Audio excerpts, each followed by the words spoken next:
Good evening, Gage Chi Central School District community members, and welcome to the 2021-2022 School District Budget Public Hearing. I'm Dr. Mitchell Ball, the Assistant Superintendent for Business. I am joined here by Superintendent Daly, Board of Education President Jeffrey Potensky, and the rest of the distinguished Gage Chi Board of Education. Thank you for being here. In this presentation, you will hear about our proposed expenditure budget, revenues, and referendums for public vote on May 18th. Before I share that information with you, I will share that navigating the pandemic this school year has not been easy, but our students have been resilient. Our entire Gage Chi school community came together to support student learning in a variety of ways. So before we begin our budget presentation, we want to give you the chance to hear from our students about all the ways that GC cares.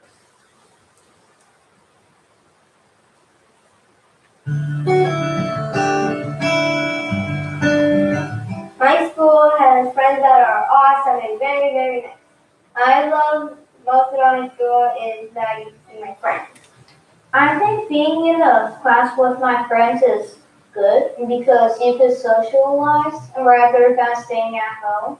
I was more excited to be with my friends and coming over here because we couldn't socialize with each other from our like tablets or other stuff. I like being able to get to see my friends and all the various activities that come with that. Because it's not always just sitting down and learning. There are some fun moments and things that you can do. So you put something to enjoy and look forward to. I like doing school at home, but I really miss going to classes and seeing my friends in person, physically. Being home, I didn't really focus as easy because, being home is more distractions.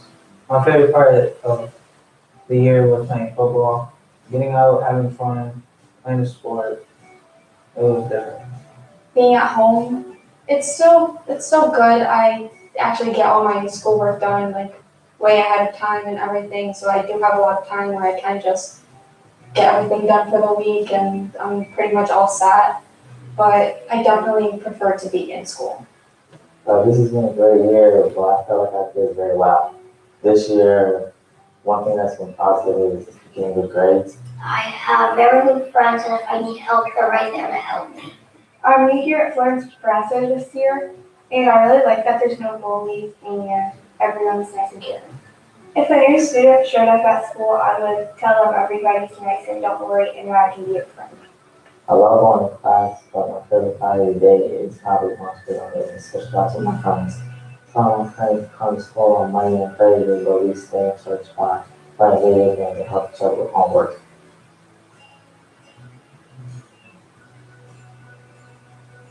I love my school because I have really friendly teachers and I have best friends here. We always get on a spot or a ladder spot and we stand on it for a while and waiting for our turn. And when it's our turn, we just say whatever we did on the weekend or yesterday.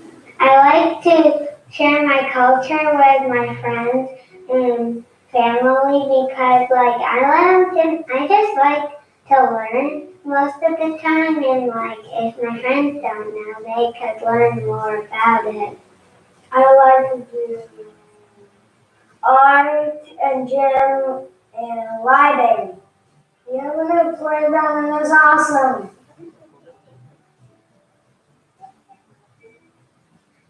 Our teacher lets us get Minecraft education, so at recess, we can play with our friends and we can learn there too. I love that my teacher lets us use video games to learn.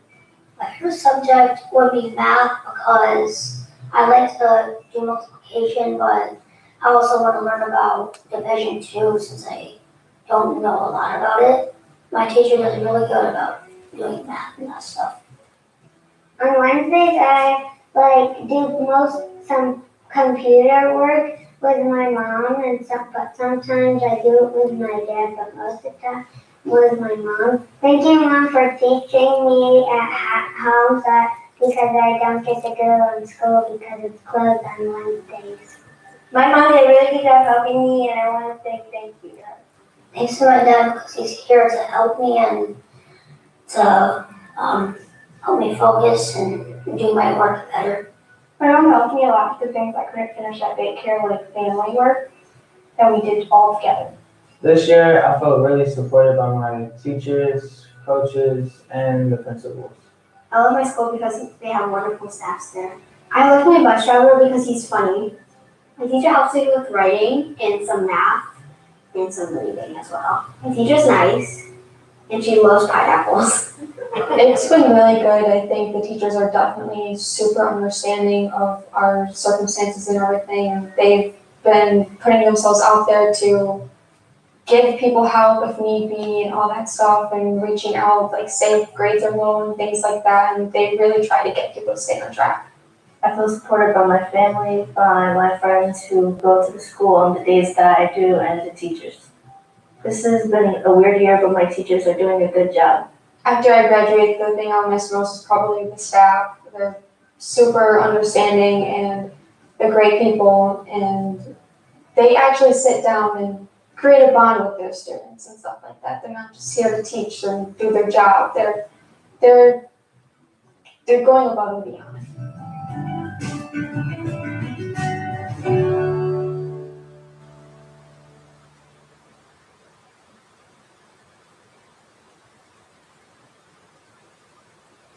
So before we get into the presentation, I just wanted to reflect on that and say what an incredible display of the great work that not only our staff are doing on day in and day out during the pandemic, but also a testament to the resiliency of our students, because they have really done an incredible job of morphing to the new norm that we've experienced throughout this pandemic. So that was an incredible display. And I also want to highlight the incredible amount of work that staff and the administrators and the Board of Education has done through the budget process.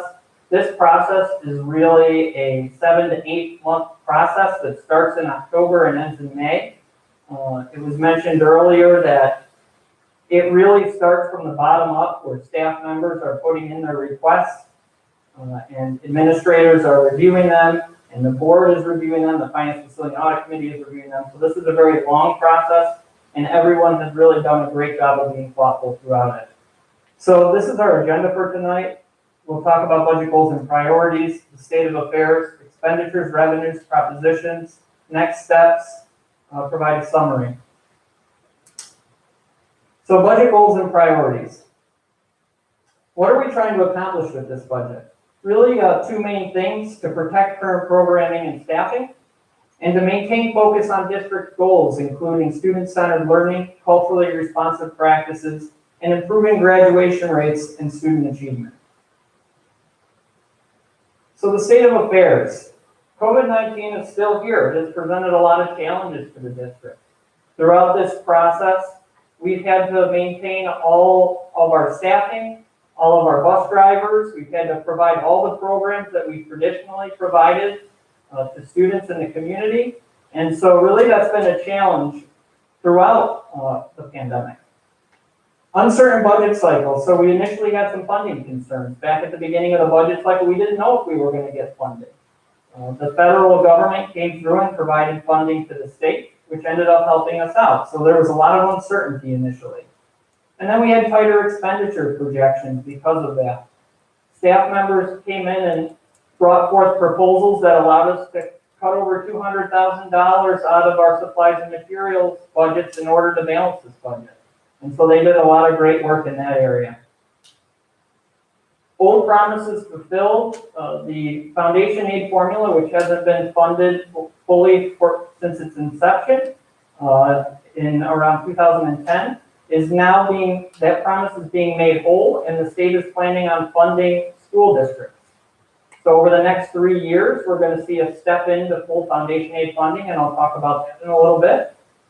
And then federal funding infusion. We do know that we're going to get funding through the state in terms of recovery funds. And so what that's going to mean long-term to the district is still to be determined. It won't be specifically offsetting, generally speaking, most costs from the general fund that we're talking about today that the public votes on. But it will be something that we have to reflect on is how are we going to enhance student learning into the future and deal with learning loss as a result of the pandemic. So there'll be conversations with the community regarding that funding in the next couple of months. So expenditures. Okay, so the budget proposal we're talking about today is based on a modified zero-based budget. And what that means is we really start by talking about what are the needs of the district. We start at zero, and then we start building a budget from there. We say modified zero-based because the modified portion is that there are some things we have to roll over, like our staffing salaries, because they are a part of contract negotiations. But aside from that, all things are built from zero. So we say, what are the programs and services we need to provide equitable opportunities for students?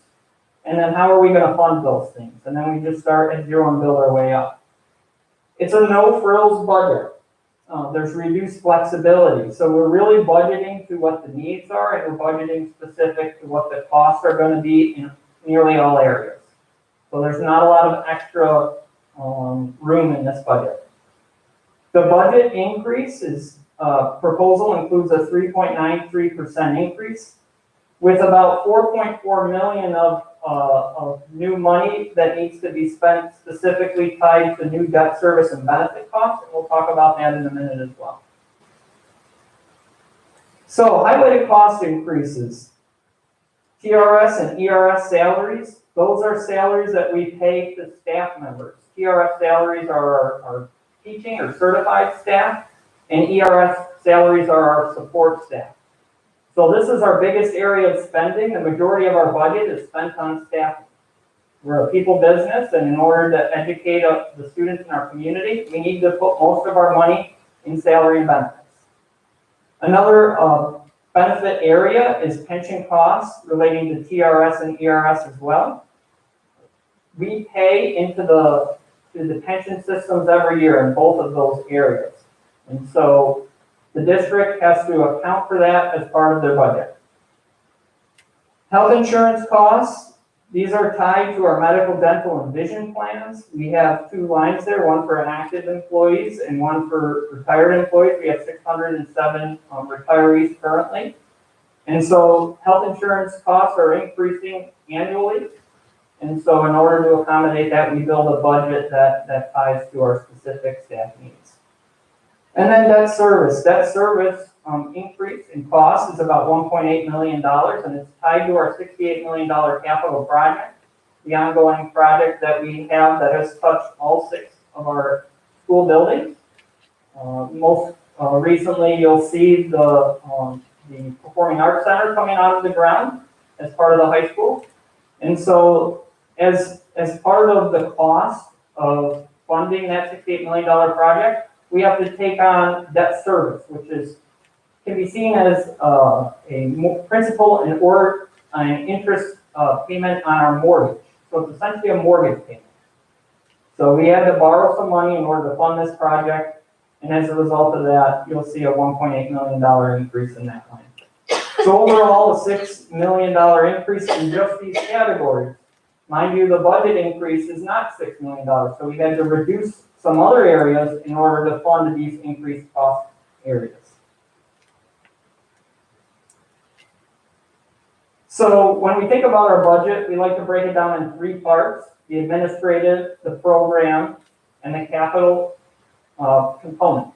And so tonight we're going to highlight those 3 areas, starting with the administrative budget. You'll see that there's a 3.4% increase in the administrative budget, and it includes things like the Board of Education, which is generally just conferences and supplies and materials. There's no salary for the Board of Education. It's an unpaid job.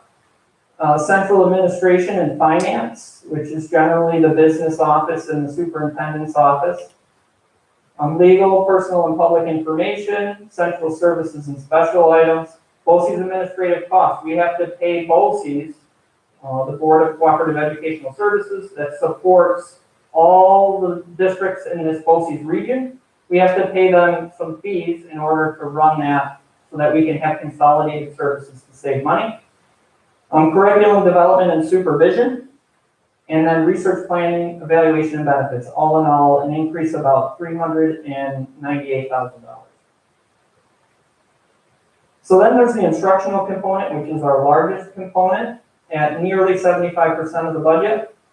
We have teaching programs for students with disabilities, pupil personnel health and guidance, our athletics, our transportation, our community service, and our benefits. The decrease in teaching is generally tied to retirements. The special education or students with disabilities line decrease is tied to anticipated placements. And in the pupil personnel service department, we have moved some salaries around. So recently some new regulations have come out that require us to account for positions in different places. So we've moved some salaries around, and that's why you'll see that change in the pupil personnel guidance and health area. In the transportation area, you'll see a decrease because we created some run efficiency in the transportation department, thus saving us a little money in that area. The community service department seeing a slight decrease due to program requests. And then the benefits was our big budget driver, one of the two big budget drivers this year at around $1.8 million increase. So looking at the capital budget for next year, again, our big driver here is the debt service and bus purchases, but the majority of that is debt service, around $1.6 million. And so again, that increase is tied to our $68 million capital project. And then also benefits in that area was a driver. But the capital budget covers all the operations of the district. So all the things that it requires to operate the district, not specific to administration or construction. So when looking at the three-part budget, you'll notice that there's a slight decrease in the instructional component as a percentage of the budget due to the fact that the capital component went up, which is tied to, as a percentage of the budget, which is tied to that $68 million project, which again is a major driver in our budget. So when looking at the expenditure budget per dollar, we spend about 66 cents on the dollar on salary and benefits. Again, we're a people business. That's where we should be spending our money. And then 15 cents on the dollar for BOCES services. Again, these are consolidated collaborative services that we can purchase in order to have good buying power, and we get state aid back on that when we purchase through BOCES, which is an added benefit. Then debt service, again, a major driver, and then our smaller budgetary items in there. One thing to note when looking at this per dollar slide is that there's not much here that we can control. So when you look at supplies, materials, and books, it's only 3 cents on the dollar. So if we were to reduce that area, we're going to significantly impact our programming for students. So we don't want to do that. There's not a flexibility in there, although the staff this year were able to provide proposals that did reduce in that area. And then utilities, we got to keep the lights on. That's not going away. Equipment and school buses, again, we need to make sure that we have healthy and safe environments for kids. Having good buses on the road, that's an investment in student safety. And then two. So now moving on to revenue. Our local property tax is assuming the cap. So we're not going to go over the cap. We're not asking the public to approve a budget that would put us over the cap. Local sales tax, anticipating an increase. Over the last few months, we've seen an increase in income sales, and so that's a good thing. State funding, we're expecting an increase based on federal support, long-term impact unknown. Our other revenues are consistent, and then our reserve use will be slightly increased because of our need to balance our budget. So local property taxes account for about 48% of all revenues. It's tied to a number of different factors. The property tax levy limit calculation is a complex formula that looks at a whole a whole lot of different things, including the CPI in the prior year. So the way that the calculation works is that we start with a baseline of where CPI is, if it's below 2%, and then if it's above 2%, 2% is our baseline, and then we build off of that. And so for us, in the nation, last year CPI was 1.23, and then we have something called the tax-based growth factor that can also allow the tax cap to increase slightly. And the way the tax-based growth factor works is it looks at the local property wealth and says, how has it gone up or gone down? And then capital exclusion, which again is tied to our capital project this year. And so look, it essentially looks at the difference between the amount of state aid funding we're going to get and then the cost of the debt service principal and interest payments. And then whatever that difference is, the tax cap calculation says that you can raise it through local property taxes. And that's tied to public approval. So this project was approved in May of 2018. And the public said at that time, we understand that there's going to be a taxing impact. And now we're seeing that small tax impact now. It's not a huge tax impact, but it is a tax impact. And it's offset by state aid revenues that we get for the capital project, which are significant. So our current tax levy is nearly 56 million, and the estimated tax levy is 56.9 million for 21-22. That's the proposal. It's an increase of 2.04. Last year, the increase was 2.38. So the increase that we're requesting is less than the increase last year. So now we turn to local sales tax. So again, local sales tax is tied to the economy locally in New York State and in Monroe County, and how are the sales performing in Monroe County. So this, one of the good indicators for how the economy is performing in Monroe County is when thinking about car sales, larger purchases. Right now, car sales are up again because people are getting back out. And they're going to the car dealerships, and they're going to the stores and the shopping malls. And so when they start having more active participation in those areas, we'll see that our sales tax revenue will start to go up again, and we're seeing that now. And we know that it will hopefully continue, assuming the pandemic wanes in the way that it is. So again, we're estimating an increase of about $500,000 from 2020-2021 to 2021-22. So state funding accounts for about 38.5% of our revenue. The current estimate is about $45 million. Within that, we're anticipating an increase in foundation aid of $1.2 million. Our categorical or expense-based aid, an increase of 1.5, and then our charter aid, which is new, at $234,000, which I'll break down.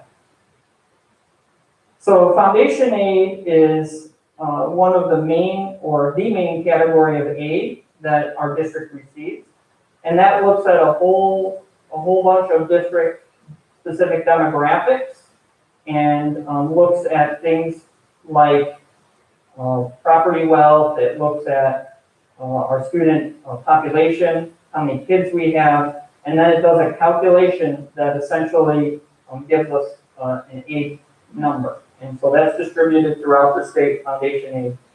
And over the last 10 years, the district has not been fully funded based on that formula. Currently, we are about 87% funded with the infusion of $1.2 million in foundation aid, which will greatly help the district as we move into the future. Excess cost aid is tied to our students with disabilities. And so that decrease is simply tied to prior year expenses. So when thinking about excess cost aid, it's not tied to what we have today, but it's tied to what we've had over the last 2 or 3 years in the district. And then we get aid back on those costs. Again, BOCES aid is tied to our utilization of BOCES services. Computer, textbook, software, library aid, all of those aids are tied to a number. So for instance, we've been getting $58.25 per student back in textbook aid. So it's tied specifically to how many kids we have, and then we get an allocation of funding from the state. High tax aid is an aid that districts get if it's a complex formula, but essentially if the tax base is larger and the district isn't getting the commensurate amount of other aid in other aid categories, and the district has been getting that for many years, and I believe it was frozen in the early 2000s. So all districts who were getting it have been getting it since that point. Charter school aid, this is a new aid to the district. It is distributed to schools if over 2% of students attend charter schools. Gates Child Aid is now at 2.25%. In prior years, the reason why it's new to us, in 2018-19, we were at 1.54%. In 2019-20, we were in 1.62%. And now we're at 2.25%. And so essentially the way that works is it looks at the number of students that are going to charter schools versus the total number of students in the district, and then we get a percentage. And so because we went over 2%, we're getting that charter school transitional aid. We also have the pandemic adjustment and the federal CARES restoration down below. Those are specifically tied to federal monies that were to come to the district, and those federal monies are coming to the district through the state, and so those are no longer a factor when looking at our aid going into next year. So in all, looking at a $2.9 million increase, with the majority of it being tied to the building aid and the foundation aid.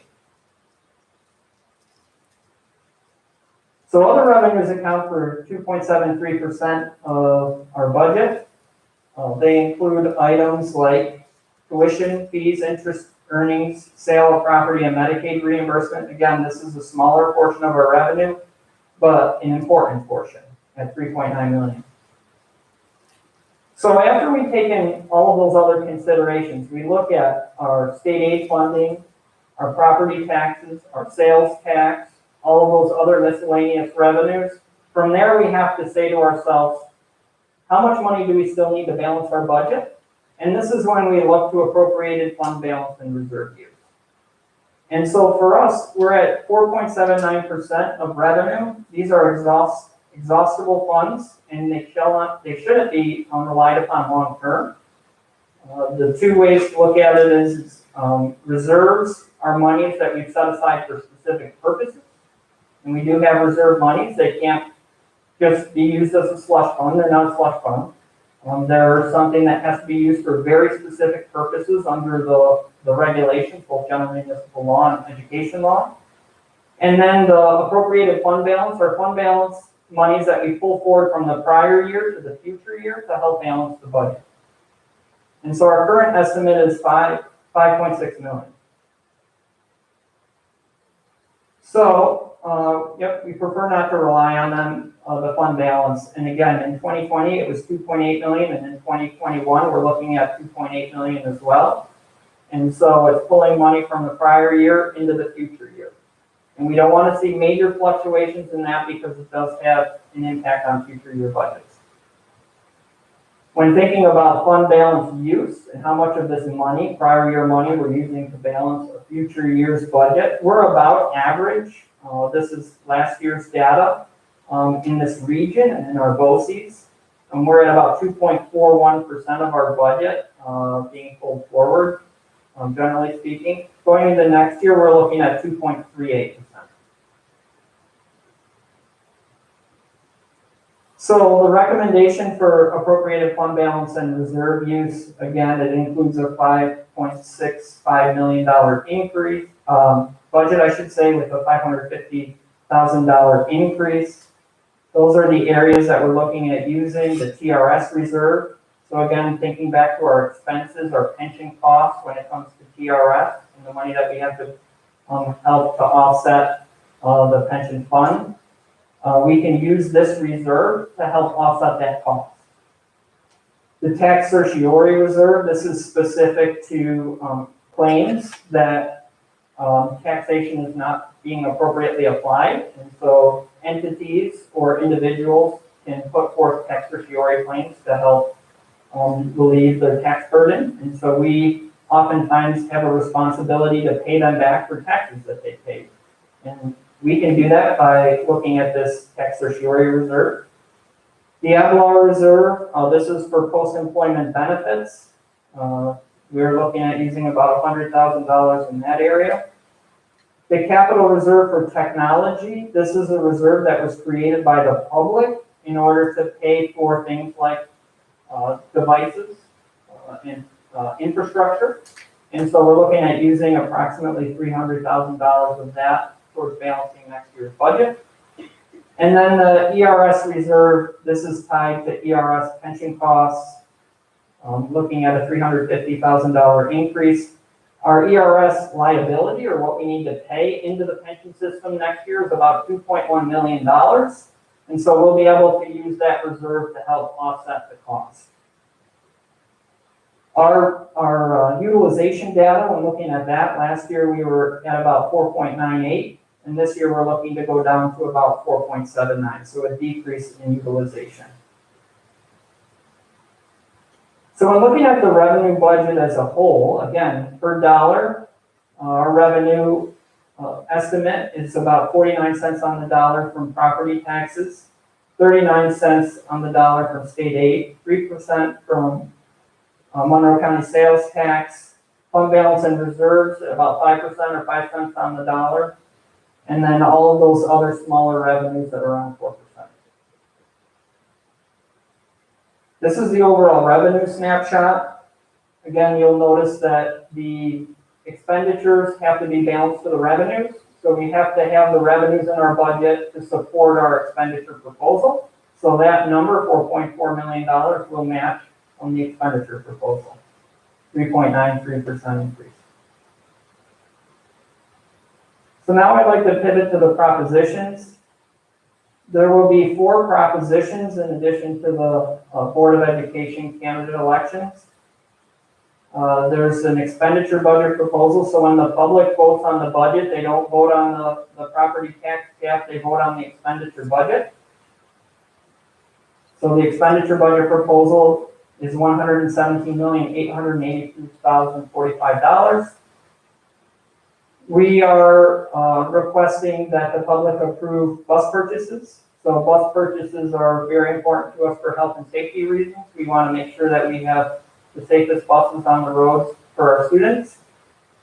We are looking at 2 different options for next year, but we're asking for the slightly increased cost option, which is the electric vehicles. If we can't get NYSERDA grants to help us fund that purchase, then we will purchase diesel vehicles at a slightly decreased cost. However, over the course of the life of the electric vehicles, it will cost us a lot less to operate those electric vehicles than operating diesel. Capital reserve creation of $10 million. We have a current capital reserve in place that we're currently discussing future project planning, and there'll be more conversations with the public in the coming months on that. But our current capital reserve has $9 million in it, and we anticipate it'll be fully funded by the end of this fiscal year.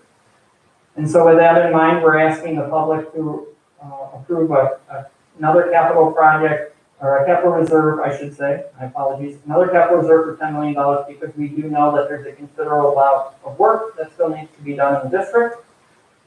And then the use of the capital reserve for technology. You'll remember back to the use of reserve slides.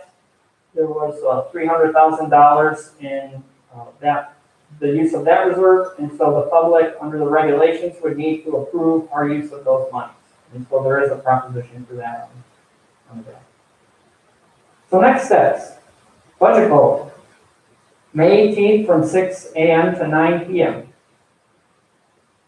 The budget vote this year will be held in the district office. So we do encourage our community members to come out and vote, and we would appreciate that greatly.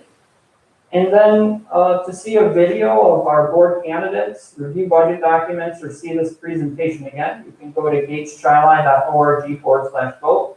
We also have a series of videos that have gone out that hopefully help explain our budget in a little more detail. So in summary, there's still a lot of unknown regarding that federal funding that I talked about earlier. Therefore, based on our timeline, our intention is to maintain our current programming and staffing and to continue with our current district goals. Assuming that we do eventually get a significant boost in funding, while acknowledging that this is a very tight budget that will use some level of exhaustible reserves and fund balance. So I just want to give a big thank you not only to the Board of Education, but also to the administration, staff members who have worked very hard and diligently to help develop this budget. This is a team effort. I would like to thank budget analyst Anna Lamb, Director of Communications Eva Petrosino for helping with this process and with all the communications that are going out. It was not me who made all of those videos. I am not that skilled. I'm good with numbers, not with graphics. So thank you to Mrs. Petrosino and also to Mrs. Lamb for helping with the budget process. So now the Q&A portion has started. Is there anybody with any questions regarding the budget? Okay. Again, thank you very much and have a great evening.